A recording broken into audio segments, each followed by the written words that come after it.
ਸਤਿ ਸ਼੍ਰੀ ਅਕਾਲ। ਤੁਸੀਂ ਵੇਖ ਰਹੇ ਹੋ ਟੀਵੀ ਪੰਜਾਬ ਤੇ ਮੈਂ ਹਾਂ ਤੁਹਾਡੇ ਨਾਲ ਇੰਦਰਪ੍ਰੀਤ ਕੌਰ ਸੰਘੇੜਾ। ਖਬਰਾਂ ਦੇ ਇਸ ਬੁਲੇਟਿਨ ਵਿੱਚ ਤੁਹਾਡਾ ਸਵਾਗਤ ਹੈ। ਸਭ ਤੋਂ ਪਹਿਲਾਂ ਨਜ਼ਰ ਮਾਰਦੇ ਹਾਂ ਹੈਡਲਾਈਨਸ ਤੇ। ਪੰਜਾਬੀ ਵਿਦਿਆਰਥੀ ਨੂੰ ਕੈਨੇਡਾ ਤੋਂ ਕੀਤਾ ਜਾ ਰਿਹਾ ਹੈ ਡਿਪੋਰਟ। ਪੰਜਾਬੀ ਵਿਦਿਆਰਥੀ ਨੇ ਸਾਂਝਾ ਕੀਤਾ ਆਪਣਾ ਦਰਦ। ਇਮੀਗ੍ਰੇਸ਼ਨ ਦੇ ਬਾਰੇ ਆਈ ਵੱਡੀ ਖਬਰ। ਐਕਸਪ੍ਰੈਸ ਐਂਟਰੀ ਡਰਾਅ ਦਾ ਹੋਇਆ ਐਲਾਨ। ਜ਼ਿਆਦਾਤਰ ਹਿੱਸਿਆਂ ਵਿੱਚ ਹਵਾ ਪ੍ਰਭਾਵਿਤ, ਕਈ ਥਾਵਾਂ ਤੇ ਅਲਰਟ ਜਾਰੀ। ਪ੍ਰਾਈਡ ਮੰਥ ਦੀ ਸ਼ੁਰੂਆਤ ਟਰੂਡੋ ਪਹੁੰਚੇ ਸਮਾਗਮ ਵਿੱਚ। ਭਾਰਤੀ ਵਿਦਿਆਰਥੀਆਂ ਨੂੰ ਕੈਨੇਡਾ ਤੋਂ ਡਿਪੋਰਟ ਕੀਤੇ ਜਾਣ ਦਾ ਮਾਮਲਾ ਲਗਾਤਾਰ ਜ਼ੋਰ ਫੜਦਾ ਜਾ ਰਿਹਾ ਹੈ। ਕੰਜ਼ਰਵੇਟਿਵ ਪਾਰਟੀ ਇਹਨਾਂ ਵਿਦਿਆਰਥੀਆਂ ਦੇ ਹੱਕ ਦੇ ਵਿੱਚ ਆਈ ਹੈ। ਪੰਜਾਬੀ ਗਾਇਕ ਨਿਮਰਤ ਖਹਿਰਾ ਵੀ ਇਹਨਾਂ ਅੰਤਰਰਾਸ਼ਟਰੀ ਵਿਦਿਆਰਥੀਆਂ ਦੇ ਹੱਕ ਦੇ ਵਿੱਚ ਸੋਸ਼ਲ ਮੀਡੀਆ ਰਾਹੀਂ ਆਪਣੀ ਆਵਾਜ਼ ਚੁੱਕਦੀ ਹੋਈ ਦਿਖਾਈ ਦਿੱਤੀ। ਅਜਿਹੇ ਦੇ ਵਿੱਚ ਅਪਡੇਟ ਸਾਹਮਣੇ ਆਈ ਹੈ ਕਿ ਇੱਕ ਪੰਜਾਬੀ ਵਿਦਿਆਰਥੀ ਨੂੰ ਹੁਣ ਕੈਨੇਡਾ ਤੋਂ ਡਿਪੋਰਟ ਕੀਤਾ ਜਾ ਰਿਹਾ ਹੈ, ਜਿਸ ਦੀ ਤਾਰੀਖ ਵੀ ਸਾਂਝੀ ਕਰ ਦਿੱਤੀ ਗਈ ਤੇ ਇਸ ਵਿਦਿਆਰਥੀ ਨੇ ਆਪਣਾ ਦੁੱਖ ਸਾਂਝਾ ਕੀਤਾ। ਭਾਰਤੀ ਵਿਦਿਆਰਥੀਆਂ ਨੂੰ ਕੈਨੇਡਾ ਤੋਂ ਡਿਪੋਰਟ ਕਰਨ ਦਾ ਮਾਮਲਾ ਲਗਾਤਾਰ ਚਰਚਾ ਦਾ ਵਿਸ਼ਾ ਬਣਿਆ ਹੋਇਆ ਹੈ। ਕੰਜ਼ਰਵੇਟਿਵ ਪਾਰਟੀ ਲਗਾਤਾਰ ਇਹਨਾਂ ਵਿਦਿਆਰਥੀਆਂ ਦੇ ਹੱਕ ਦੇ ਵਿੱਚ ਆਪਣੀ ਆਵਾਜ਼ ਬੁਲੰਦ ਕਰ ਰਹੀ ਹੈ ਤੇ ਉਹਨਾਂ ਵੱਲੋਂ ਪ੍ਰਧਾਨ ਮੰਤਰੀ ਜਸਟਿਨ ਟਰੂਡੋ ਤੋਂ ਇਹ ਮੰਗ ਕੀਤੀ ਗਈ ਹੈ ਕਿ ਇਹਨਾਂ ਵਿਦਿਆਰਥੀਆਂ ਨੂੰ ਕੈਨੇਡਾ ਤੋਂ ਡਿਪੋਰਟ ਨਾ ਕੀਤਾ ਜਾਵੇ। ਅਜਿਹੇ 'ਚ ਪੰਜਾਬੀ ਗਾਇਕ ਨਿਮਰਤ ਖਹਿਰਾ ਨੇ ਵੀ ਸੋਸ਼ਲ ਮੀਡੀਆ ਪਲੇਟਫਾਰਮ ਦੇ ਰਾਹੀਂ ਇੱਕ ਪੋਸਟ ਸਾਂਝੀ ਕਰਦਿਆਂ ਵਿਦਿਆਰਥੀਆਂ ਦੇ ਨਾਲ ਆਪਣੀ ਸਪੋਰਟ ਦਿਖਾਈ ਹੈ। ਇਸ ਤੋਂ ਇਲਾਵਾ ਇੱਕ ਅਪਡੇਟ ਸਾਹਮਣੇ ਆਈ ਹੈ ਕਿ ਫਰਜ਼ੀ ਦਾਖਲਾ ਪੱਤਰ ਮਾਮਲੇ ਦੇ ਵਿੱਚ 13 ਜੂਨ ਵਾਲੇ ਦਿਨ ਲਵਪ੍ਰੀਤ ਸਿੰਘ ਨੂੰ ਡਿਪੋਰਟ ਕੀਤਾ ਜਾ ਸਕਦਾ ਹੈ। ਦਰਅਸਲ ਫਰਜ਼ੀ ਦਾਖਲਾ ਪੱਤਰ ਮਾਮਲੇ ਦੇ ਵਿੱਚ ਡਿਪੋਰਟ ਕੀਤੇ ਜਾਣ ਦੀ ਪ੍ਰਕਿਰਿਆ ਨੂੰ ਲੈ ਕੇ ਕਈ ਅੰਤਰਰਾਸ਼ਟਰੀ ਵਿਦਿਆਰਥੀ ਪ੍ਰਦਰਸ਼ਨ ਕਰ ਰਹੇ ਹਨ। ਇਹ ਵਿਦਿਆਰਥੀ ਮਿਸੀਸਾਗਾ ਸਥਿਤ ਕੈਨੇਡਾ ਬਾਰਡਰ ਸਰਵਿਸਿਜ਼ ਏਜੰਸੀ ਦੇ ਮੁੱਖ ਦਫ਼ਤਰ ਅੱਗੇ ਪਿਛਲੇ ਇੱਕ ਹਫ਼ਤੇ ਤੋਂ ਵੱਧ ਦਾ ਸਮਾਂ ਹੋ ਜਾਣ ਤੇ ਵੀ ਮੁਜ਼ਾਹਰਾ ਕਰ ਰਹੇ ਨੇ। ਇਹਨਾਂ ਵਿੱਚੋਂ ਇੱਕ ਵਿਦਿਆਰਥੀ ਲਵਪ੍ਰੀਤ ਸਿੰਘ ਹੈ। ਲਵਪ੍ਰੀਤ ਸਾਲ 2017 ਵਿੱਚ ਮਿਸੀਸਾਗਾ ਕੈਂਪਸ ਅੰਦਰ ਦਾਖਲਾ ਲੈ ਕੇ ਕੈਨੇਡਾ ਆਇਆ। ਜਿਸ ਵੇਲੇ ਲਵਪ੍ਰੀਤ ਕੈਨੇਡਾ ਆਇਆ ਤਾਂ ਉਸਨੂੰ ਕਾਲਜ ਵਿੱਚ ਦੱਸਿਆ ਗਿਆ ਕਿ ਉਸਦਾ ਨਾਮ ਦਾਖਲਾ ਲੈ ਚੁੱਕੇ ਵਿਦਿਆਰਥੀਆਂ ਦੀ ਕੈਟੇਗਰੀ ਦੇ ਵਿੱਚ ਨਹੀਂ ਹੈ। ਬਾਅਦ ਵਿੱਚ ਪਤਾ ਲੱਗਾ ਕਿ ਏਜੰਟ ਨੇ ਜਿਹੜੇ ਦਾਖਲਾ ਪੱਤਰ ਲਵਪ੍ਰੀਤ ਨੂੰ ਦਿੱਤਾ ਸੀ ਉਹ ਨਕਲੀ ਨਿਕਲਿਆ। ਇਸ ਕਾਰਨ ਲਵਪ੍ਰੀਤ ਦੇ ਸਿਰ ਤੇ ਡੈਪੋਟੇਸ਼ਨ ਦੀ ਤਲਵਾਰ ਲਟਕ ਰਹੀ ਸੀ। ਲਵਪ੍ਰੀਤ ਵੱਲੋਂ ਦੱਸਿਆ ਗਿਆ ਕਿ ਉਸਨੂੰ ਕੈਨੇਡਾ ਭੇਜਣ ਵਾਸਤੇ ਪਰਿਵਾਰ ਨੇ ਸਾਰੇ ਜੀਵਨ ਦੀ ਕਮਾਈ ਲਾ ਦਿੱਤੀ ਅਤੇ ਇੱਥੇ 5-6 ਸਾਲ ਬਿਤਾਉਣ ਤੋਂ ਬਾਅਦ ਡਿਪੋਰਟ ਹੋਣ ਦੀ ਖਬਰ ਨੇ ਉਸਦੇ ਸੁਪਨੇ ਤੋੜ ਦਿੱਤੇ। ਲਵਪ੍ਰੀਤ ਨੇ ਮੌਂਟਰੀਅਲ ਵਿਖੇ ਇੱਕ ਨਵਾਂ ਸਟੱਡੀ ਪ੍ਰਾਪਤ ਕਰਕੇ ਕਿਸੇ ਹੋਰ ਕਾਲਜ ਵਿੱਚ ਦਾਖਲਾ ਵੀ ਲਿਆ ਤੇ ਆਪਣੀ ਪੜ੍ਹਾਈ ਪੂਰੀ ਕੀਤੀ। ਇਸ ਤੋਂ ਬਾਅਦ ਵੀ ਉਸਨੂੰ ਦੱਸਿਆ ਗਿਆ ਕਿ ਕੈਨੇਡਾ ਆਉਣ ਵਾਸਤੇ ਪਹਿਲਾਂ ਜਾਲੀ ਦਾਖਲਾ ਪੱਤਰ ਲਾਉਣ ਕਰਕੇ ਉਸਨੂੰ ਡਿਪੋਰਟ ਕੀਤਾ ਜਾਵੇਗਾ। ਇਸ ਬਾਰੇ ਲਵਪ੍ਰੀਤ ਸਿੰਘ ਨੇ ਆਪਣਾ ਪੱਖ ਰੱਖਿਆ, ਜਿੱਥੇ ਉਹ ਕਹਿੰਦਾ ਹੈ ਕਿ ਇੰਨੇ ਸਾਲ ਬੀਤ ਜਾਣ ਕਰਕੇ ਉਸ ਕੋਲ ਆਪਣੇ ਉਸ ਇਮੀਗ੍ਰੇਸ਼ਨ ਏਜੰਟ ਦਾ ਨੰਬਰ ਵੀ ਨਹੀਂ ਹੈ। ਹੁਣ ਵਿਦਿਆਰਥੀ ਲਗਾਤਾਰ ਆਪਣੇ ਹੱਕਾਂ ਵਾਸਤੇ ਪ੍ਰਦਰਸ਼ਨ ਕਰ ਰਹੇ ਨੇ ਤੇ ਕਈ ਲੀਡਰ ਵੀ ਇਹਨਾਂ ਵਿਦਿਆਰਥੀਆਂ ਦਾ ਸਾਥ ਦੇ ਰਹੇ ਹਨ। ਇਮੀਗ੍ਰੇਸ਼ਨ ਨਾਲ ਜੁੜੀ ਹੋਈ ਵੱਡੀ ਖਬਰ ਸਾਹਮਣੇ ਆਈ ਹੈ, ਜਿੱਥੇ ਐਕਸਪ੍ਰੈਸ ਐਂਟਰੀ ਦਾ ਡਰਾਅ ਕੱਢਿਆ ਗਿਆ। ਡਰਾਅ ਤਹਿਤ 4000 ਤੋਂ ਵੱਧ ਸੱਦੇ ਜਾਰੀ ਕੀਤੇ ਗਏ। ਪਹਿਲਾਂ ਦੇ ਮੁਕਾਬਲੇ CRS ਸਕੋਰ ਵੀ ਹੇਠਾਂ ਆਇਆ। ਇਮੀਗ੍ਰੇਸ਼ਨ ਦੇ ਬਾਰੇ ਵੱਡੀ ਖਬਰ ਸਾਹਮਣੇ ਆਈ ਹੈ, ਜਿੱਥੇ IRCC ਵੱਲੋਂ ਐਕਸਪ੍ਰੈਸ ਐਂਟਰੀ ਡਰਾਅ ਦਾ ਐਲਾਨ ਕੀਤਾ ਗਿਆ। ਜੂਨ ਮਹੀਨੇ ਦਾ ਇਹ ਪਹਿਲਾ ਡਰਾਅ ਕੱਢਿਆ ਗਿਆ, ਜਿਸ ਵਿੱਚ ਕਈ ਉਮੀਦਵਾਰਾਂ ਦੀ ਕਿਸਮਤ ਝਾਕੀ ਹੈ। Immigration, refugees and citizenship Canada ਦਾ ਕਹਿਣਾ ਹੈ ਕਿ ਉਹਨਾਂ ਵੱਲੋਂ ਇਸ ਡਰਾਅ ਦੇ ਵਿੱਚ 4800 ਸੱਦੇ ਜਾਰੀ ਕੀਤੇ ਗਏ ਤੇ ਘੱਟੋ ਘੱਟ 486 ਕੰਪ੍ਰੀਹੈਂਸਿਵ ਰੈਂਕਿੰਗ ਸਿਸਟਮ ਸਕੋਰਸ ਦੀ ਜ਼ਰੂਰਤ ਰਹੀ। ਜੂਨ ਮਹੀਨੇ ਦਾ ਇਹ ਪਹਿਲਾ ਡਰਾਅ ਹੈ। ਇਸ ਤੋਂ ਪਹਿਲਾਂ 24 ਮਈ ਨੂੰ ਇੱਕ ਡਰਾਅ ਕੱਢਿਆ ਗਿਆ, ਜਿਸ ਵਿੱਚ 4800 ਉਮੀਦਵਾਰਾਂ ਨੂੰ ਹੀ ਇਨਵੀਟੇਸ਼ਨ ਮਿਲੇ ਸਨ, ਪਰ ਮੌਜੂਦਾ ਡਰਾਅ ਦੇ ਮੁਕਾਬਲੇ ਉਸ ਵਿੱਚ ਵੱਧ CRS ਸਕੋਰ ਭਾਵ ਕਿ 488 ਅੰਕਾਂ ਦੀ ਜ਼ਰੂਰਤ ਸੀ। ਇੱਥੇ ਵੀ ਦੱਸਣਯੋਗ ਹੈ ਕਿ ਪਿਛਲੇ ਦਿਨੀ ਇਮੀਗ੍ਰੇਸ਼ਨ ਵਿਭਾਗ ਵੱਲੋਂ ਐਕਸਪ੍ਰੈਸ ਐਂਟਰੀ ਵਿੱਚ ਬਦਲਾਵ ਕਰਨ ਦਾ ਐਲਾਨ ਕੀਤਾ ਗਿਆ, ਜਿਸ ਦੇ ਰਾਹੀਂ ਸਕਿਲਡ ਵਰਕਰਸ ਨੂੰ ਮੌਕਾ ਦਿੱਤਾ ਜਾਵੇਗਾ।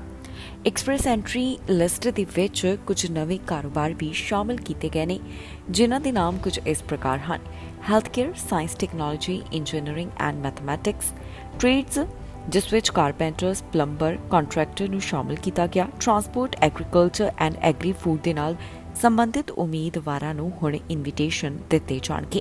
ਇਸ ਤੋਂ ਇਲਾਵਾ ਜਿਹੜੇ ਫ੍ਰੈਂਚ ਭਾਸ਼ਾ ਬੋਲਣ ਵਾਲੇ ਨੇ ਉਹਨਾਂ ਨੂੰ ਵੀ ਤਵੱਜੋ ਦਿੱਤੀ ਜਾਵੇਗੀ।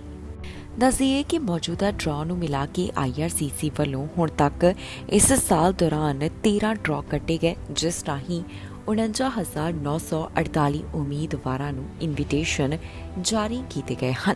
ਕੈਨੇਡਾ ਦੇ ਜ਼ਿਆਦਾਤਰ ਹਿੱਸੇ ਹਵਾ ਖਰਾਬ ਹੋਣ ਦੇ ਕਾਰਨ ਪ੍ਰਭਾਵਿਤ ਹੋਏ ਨੇ। ਕਈ ਥਾਵਾਂ ਦੇ ਉੱਪਰ ਅਲਰਟ ਜਾਰੀ ਕਰ ਦਿੱਤਾ ਗਿਆ। ਜੰਗਲ ਦੀ ਅੱਗ ਦੀ ਸਥਿਤੀ ਜੋ ਬਣੀ ਹੋਈ ਹੈ, ਇਸ ਬਾਰੇ ਲਗਾਤਾਰ ਜਾਣਕਾਰੀ ਸਾਂਝੀ ਕੀਤੀ ਜਾ ਰਹੀ ਹੈ। ਕੈਨੇਡਾ ਵਿੱਚ ਇਸ ਸਮੇਂ ਜੰਗਲ ਦੀ ਅੱਗ ਦੀ ਜੋ ਸਥਿਤੀ ਬਣੀ ਹੋਈ ਹੈ, ਉਸ ਦੌਰਾਨ ਜੰਗਲੀ ਅੱਗ ਦੇ ਧੂਏ ਕਾਰਨ ਕੈਨੇਡਾ ਦੇ ਜ਼ਿਆਦਾਤਰ ਹਿੱਸਿਆਂ ਵਿੱਚ ਹਵਾ ਪ੍ਰਭਾਵਿਤ ਹੈ। ਕਈ ਥਾਵਾਂ ਦੇ ਉੱਪਰ ਦਾ ਅਲਰਟ ਜਾਰੀ ਕਰ ਦਿੱਤਾ ਗਿਆ। ਜੰਗਲਾਂ ਵਿੱਚ ਲੱਗੀ ਅੱਗ ਕਾਰਨ ਕੈਨੇਡਾ ਦੀ ਤਕਰੀਬਨ ਹਰ ਹਿੱਸੇ ਵਾਸਤੇ ਫੈਡਰਲ ਸਰਕਾਰ ਵੱਲੋਂ ਹਵਾ ਦੀ ਗੁਣਵੱਤਾ ਸੰਬੰਧੀ ਚੇਤਾਵਨੀ ਜਾਰੀ ਕੀਤੀ ਗਈ ਹੈ। 7 ਜੂਨ ਕੈਨੇਡਾ ਵਿੱਚ ਰਾਸ਼ਟਰੀ ਸਵੱਛ ਹਵਾ ਦਿਵਸ ਸੀ, ਪਰ ਇਸ ਦਿਨ ਦੇਸ਼ ਦੇ ਬਹੁਤੇ ਇਲਾਕਿਆਂ ਵਿੱਚ ਹਵਾ ਦੂਸ਼ਿਤ ਰਹੀ ਤੇ ਇਸ ਦਿਨ ਕੈਨੇਡਾ ਅੰਦਰ ਹੁਣ ਤੱਕ ਦੀ ਸਭ ਤੋਂ ਮਾੜੀ 에ਅਰ ਕੁਆਲਿਟੀ ਵੀ ਦਰਜ ਕੀਤੀ ਗਈ। ਇਨਵਾਇਰਨਮੈਂਟ ਕੈਨੇਡਾ ਦੇ 에ਅਰ ਕੁਆਲਿਟੀ ਇੰਡੈਕਸ ਵਿੱਚ ਔਟਵਾ ਤੇ ਕਿਊਬੈਕ ਤੇ ਗੈਟਿਨੋ ਵਿੱਚ ਹਵਾ ਦੀ ਗੁਣਵੱਤਾ ਦੇਸ਼ ਅੰਦਰ ਸਭ ਤੋਂ ਮਾੜੀ ਅਤੇ ਬਹੁਤ ਜ਼ਿਆਦਾ ਜ਼ੋਖਮ ਵਾਲੇ ਪੱਧਰ ਤੇ ਦਰਜ ਕੀਤੀ ਗਈ। ਇਨ੍ਹਾਂ ਸ਼ਹਿਰਾਂ ਦੇ ਵਸਨੀਕਾਂ ਨੂੰ ਬਾਹਰੀ ਐਕਟੀਵਿਟੀਜ਼ ਨੂੰ ਸੀਮਿਤ ਕਰਨ ਦੀ ਅਪੀਲ ਕੀਤੀ ਗਈ ਤੇ ਹਾਈ ਰਿਸਕ ਵਾਲੇ ਲੋਕਾਂ ਨੂੰ ਧੂਏ ਤੋਂ ਪੂਰੀ ਤਰ੍ਹਾਂ ਬਚਣ ਵਾਸਤੇ ਕਿਹਾ ਗਿਆ। ਔਟਵਾ ਤੇ ਟੋਰਾਂਟੋ ਇਲਾਕੇ ਦੇ ਸਕੂਲ ਬੋਰਡਾਂ ਨੇ ਅੱਧੀ ਛੁੱਟੀ ਵੇਲੇ ਬੱਚਿਆਂ ਨੂੰ ਅੰਦਰ ਹੀ ਰੱਖਿਆ ਤੇ ਕੁਝ ਖੇਡ ਲੀਗਾਂ ਦੇ ਬਾਹਰੀ ਖੇਡਾਂ ਤੇ ਅਭਿਆਸਾਂ ਨੂੰ ਰੱਦ ਕਰ ਦਿੱਤਾ। ਲੋਕਾਂ ਵੱਲੋਂ ਵਾਲੀਆਂ ਐਕਟੀਵਿਟੀਜ਼ ਵਿੱਚ ਤਬਦੀਲੀ ਕੀਤੀ ਗਈ ਤੇ ਬਾਹਰ ਫਿਰਦੇ ਬਹੁਤ ਸਾਰੇ ਲੋਕ ਮਾਸਕ ਪਹਿਨੇ ਵੀ ਨਜ਼ਰ ਆਏ। ਉਧਰ ਪੂਰਬੀ ਅਮਰੀਕਾ ਵਿੱਚ ਵੀ ਕੈਨੇਡਾ ਦੇ ਜੰਗਲੀ ਅੱਗਾਂ ਤੋਂ ਨਿਕਲੇ ਧੂਏ ਨੇ ਖਾਸਾ ਪ੍ਰਭਾਵ ਪਾਇਆ। ਨਿਊਯਾਰਕ ਅਤੇ ਵਾਸ਼ਿੰਗਟਨ ਡੀਸੀ ਵਿੱਚ ਹਵਾ ਦੀ ਗੁਣਵੱਤਾ ਬਾਰੇ ਚੇਤਾਵਨੀ ਜਾਰੀ ਕੀਤੀ ਗਈ ਹੈ। ਪ੍ਰਧਾਨ ਮੰਤਰੀ ਜਸਟਿਨ ਟਰੂਡੋ ਨੇ ਇਸ ਮੁੱਦੇ ਤੇ ਅਮਰੀਕੀ ਰਾਸ਼ਟਰਪਤੀ ਜੋ ਬਾਈਡਨ ਦੇ ਨਾਲ ਫੋਨ ਤੇ ਗੱਲਬਾਤ ਕੀਤੀ। ਦੋਵੇਂ ਲੀਡਰ ਇਸ ਗੱਲ ਤੇ ਸਹਿਮਤ ਹੋਏ ਕਿ ਮੌਜੂਦਾ ਸਥਿਤੀ ਕਲਾਈਮੇਟ ਚੇਂਜ ਦੇ ਤਰਜੀਹ ਦੇ ਆਧਾਰ ਤੇ ਕੰਮ ਕਰਨ ਦੀ ਜ਼ਰੂਰਤ ਵੱਲ ਇਸ਼ਾਰਾ ਕਰਦੀ ਹੈ। Canadian inter agency forest fire centre database ਨੇ 9 ਸੂਬੇ ਅਤੇ 2 ਪ੍ਰਦੇਸ਼ਾਂ ਵਿੱਚ 440 ਅੱਗਾਂ ਬਲਦੀਆਂ ਦਰਜ ਕੀਤੀਆਂ। ਇਨ੍ਹਾਂ ਵਿੱਚੋਂ ਅੱਧੇ ਤੋਂ ਵੱਧ ਕਾਬੂ ਤੋਂ ਬਾਹਰ ਸਮਝੀਆਂ ਜਾ ਰਹੀਆਂ ਨੇ। ਜਿਸ ਰਫ਼ਤਾਰ ਦੇ ਨਾਲ ਅੱਗ ਫੈਲ ਰਹੀ ਹੈ, ਇਹ ਸੀਜ਼ਨ ਅਗਲੇ ਹਫ਼ਤੇ ਤੱਕ ਹੁਣ ਤੱਕ ਦਾ ਸਭ ਤੋਂ ਤੀਵਰ ਫਾਇਰ ਸੀਜ਼ਨ ਬਣ ਜਾਵੇਗਾ।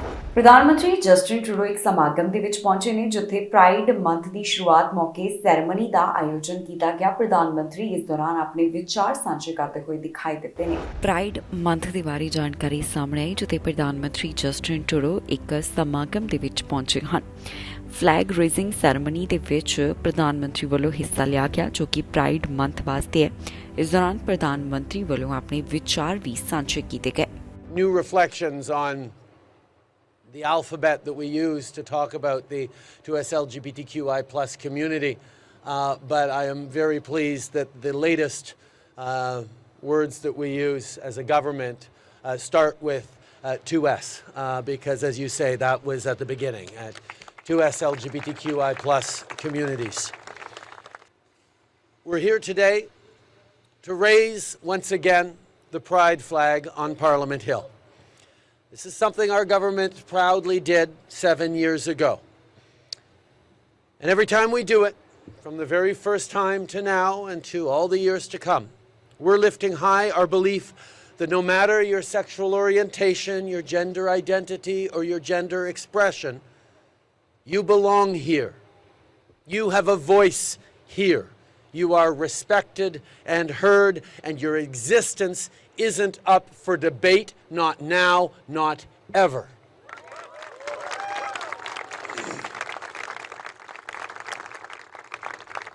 Although to pick up on what Emma said, when we first raised the pride flag on Parliament Hill 7 years ago, I think we all thought it would get easier after that moment. But we've been reminded by a rise in anger, hatred, and ignorance, and intolerance, that things getting easier is not automatic. That fight for justice, for inclusion, for better is never done.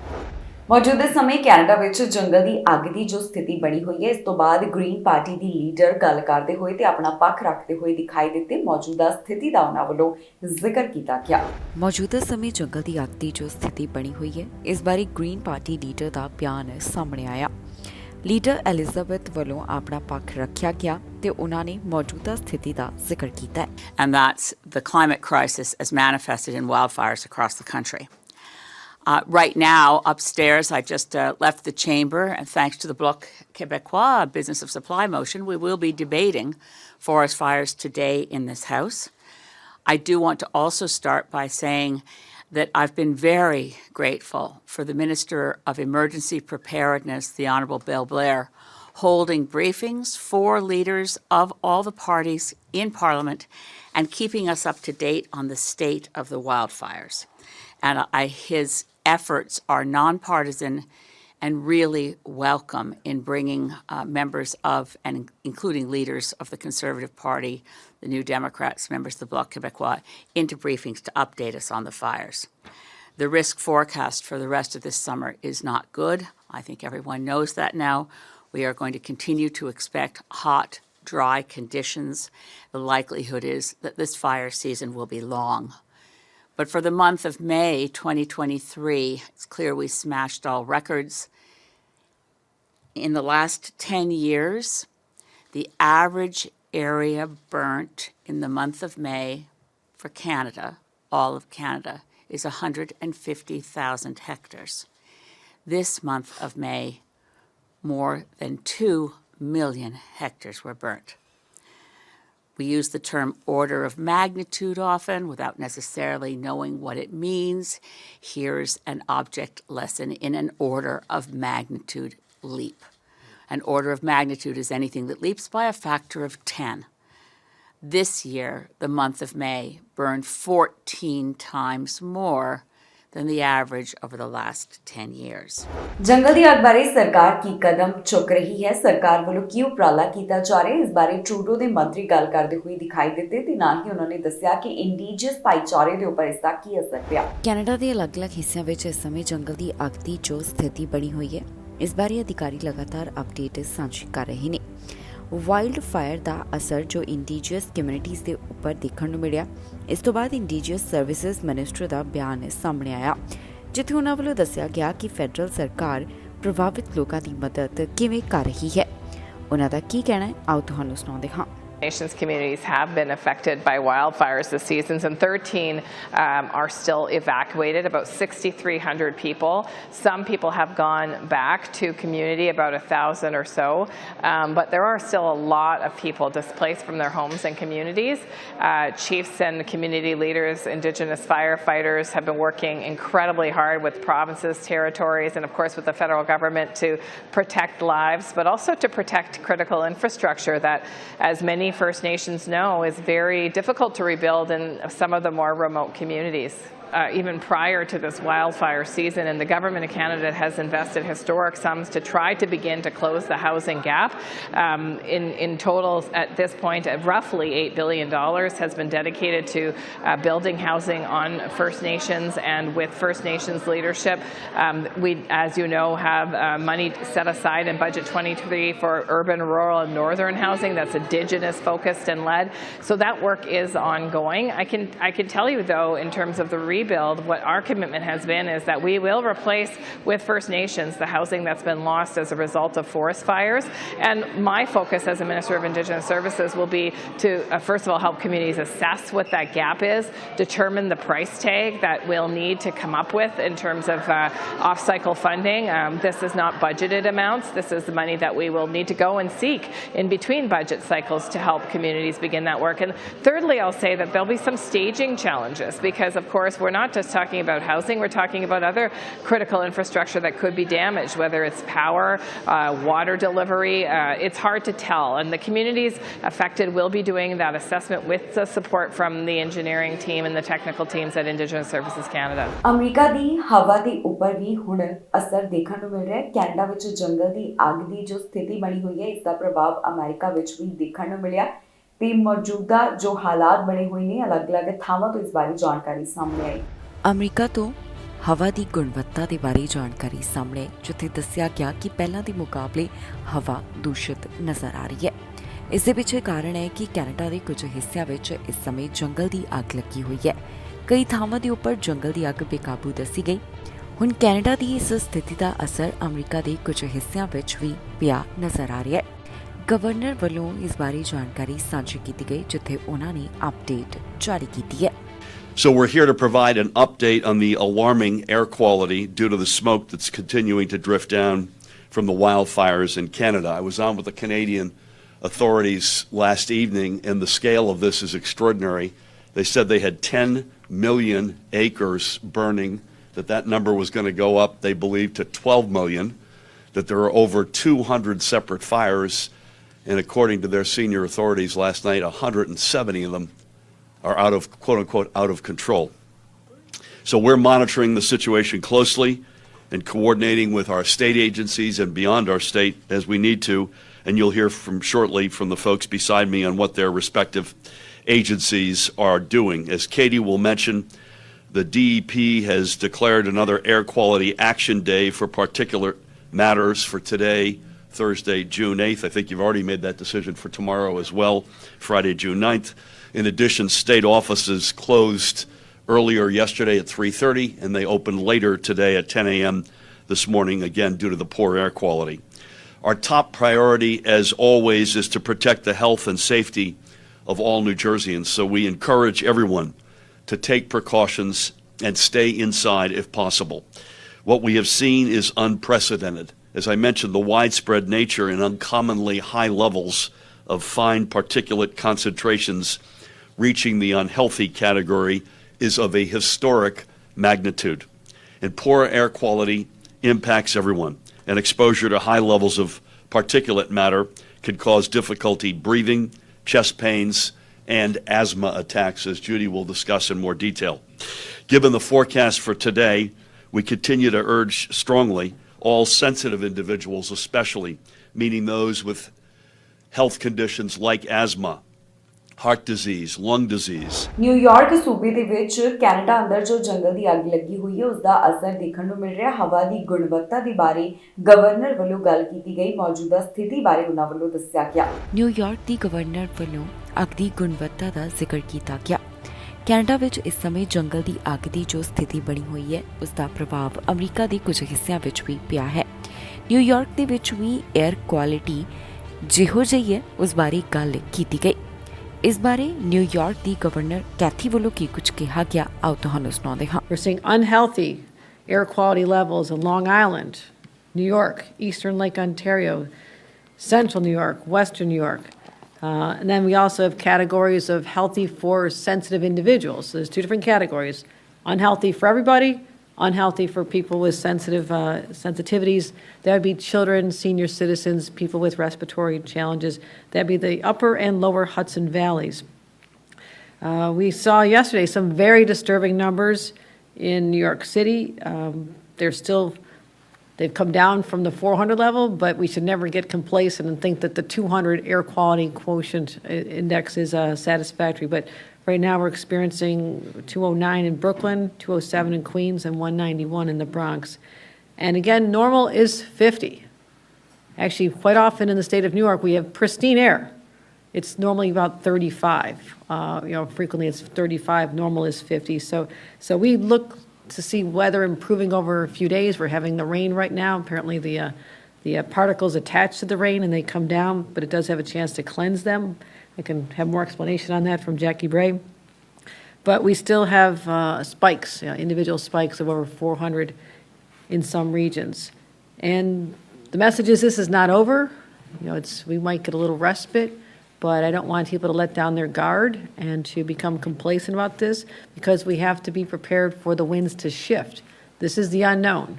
We're tracking the large plume that is originating from primarily Nova Scotia, eastern, and also Quebec, but also, knowing that this is going to continue to have a negative impact on our health. I don't think there's a single person who hasn't felt something different.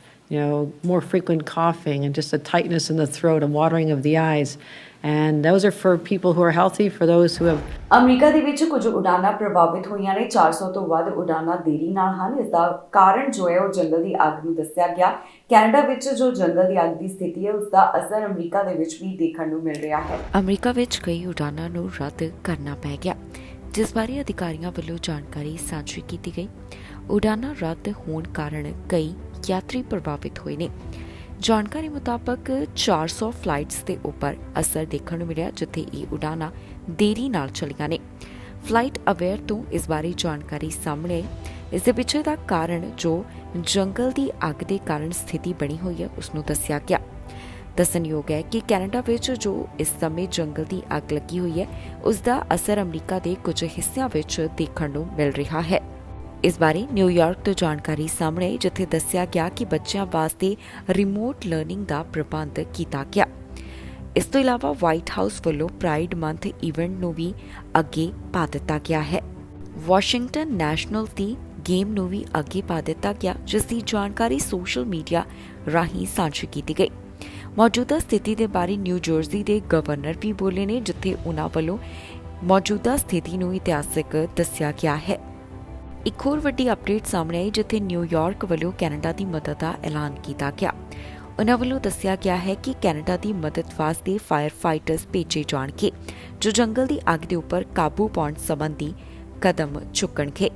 America ਦੇ ਰਾਸ਼ਟਰਪਤੀ ਜੋ Biden ਵੱਲੋਂ ਵੀ ਇਸ ਬਾਰੇ ਗੱਲ ਕਰਦਿਆਂ ਦੱਸਿਆ ਗਿਆ ਕਿ ਉਨ੍ਹਾਂ ਵੱਲੋਂ ਮੌਜੂਦਾ ਸਥਿਤੀ ਦੇ ਵਿੱਚ ਕੈਨੇਡਾ ਦੀ ਮਦਦ ਕੀਤੀ ਜਾਵੇਗੀ। ਅਮਰੀਕਾ ਦੇ ਰਾਸ਼ਟਰਪਤੀ ਜੋ ਬਾਈਡਨ ਯੂਕੇ ਦੇ ਪ੍ਰਧਾਨ ਮੰਤਰੀ ਨੂੰ ਮਿਲੇ ਹਨ। ਦੋਹਾਂ ਵੱਲੋਂ ਇਕੱਠਿਆਂ ਇੱਕ ਪ੍ਰੈਸ ਕਾਨਫਰੰਸ ਦੌਰਾਨ ਵਿਚਾਰ ਸਾਂਝੇ ਕੀਤੇ ਗਏ। ਪੱਤਰਕਾਰਾਂ ਨੇ ਸਵਾਲ ਪੁੱਛੇ ਤੇ ਬਾਈਡਨ ਵੱਲੋਂ ਇਸ ਦਾ ਜਵਾਬ ਦਿੱਤਾ ਗਿਆ। ਅਮਰੀਕਾ ਦੇ ਰਾਸ਼ਟਰਪਤੀ ਜੋ ਬਾਈਡਨ ਵੱਲੋਂ ਯੂਕੇ ਦੇ ਪ੍ਰਧਾਨ ਮੰਤਰੀ ਦੇ ਨਾਲ ਮੁਲਾਕਾਤ ਕੀਤੀ ਗਈ ਹੈ, ਜਿੱਥੇ ਬਾਈਡਨ ਵੱਲੋਂ ਖਾਸ ਜਾਣਕਾਰੀ ਸਾਂਝੀ ਕੀਤੀ ਗਈ। ਪ੍ਰੈਸ ਇਵੈਂਟ ਦੌਰਾਨ ਉਨ੍ਹਾਂ ਨੂੰ ਇੱਕ ਸਵਾਲ ਪੁੱਛਿਆ ਗਿਆ, ਜਿਸ ਦਾ ਜਵਾਬ ਰਾਸ਼ਟਰਪਤੀ ਵੱਲੋਂ ਦਿੱਤਾ ਗਿਆ। It's a testament to the depth, breadth, and I would argue the intensity of our cooperation and coordination, which has existed, continues to exist between the United Kingdom and the United States.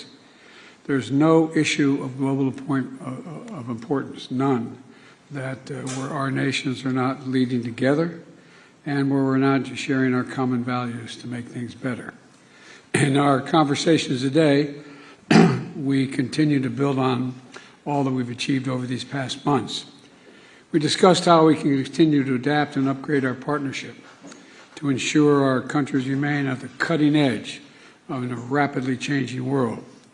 Our economic partnership is an enormous strength and source of strength that anchors everything that we do together.